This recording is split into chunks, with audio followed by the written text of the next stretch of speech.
क्या आपको अपने जिगर की सेहत का ख्याल है? आइए लिवर फंक्शन टेस्ट को समझते हैं। लिवर फंक्शन टेस्ट जिसे LFT भी कहते हैं, ये बताता है कि आपका जिगर आखिर काम कैसा कर रहा है। ये खासतौर पर तब काम आता है जब यरकन यानी पीलिया का पता लगाना हो, हेपेटाइटिस का शुबा हो या जिगर में सूजन या चोट को देखना हो। अच्छा, तो LFT में क्या क्या टेस्ट होते हैं? सबसे पहले हैं ALT और AST। ये ऐसे एंजाइम्स को देखते हैं जिनका ताल्लुक जिगर के खराब होने से होता है। इसके बाद है ALT, जो पित्त की नालियों में किसी रुकावट का इशारा दे सकता है।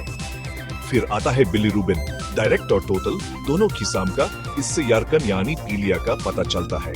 अल्बुमिन और टोटल प्रोटीन के टेस्ट से ये पता चलता है कि जिगर कितनी अच्छी तरह प्रोटीन बना रहा है। तो ये टेस्ट होता कैसे है?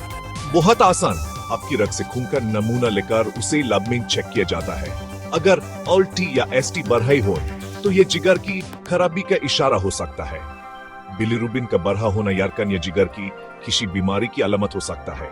अल्बुमिन का कम होना जिगर की कमजोरी की निशानी हो सकता है।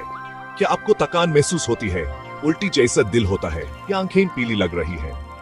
अपने डॉक्टर से मिलें और अपना LFT जरूर करवाएं।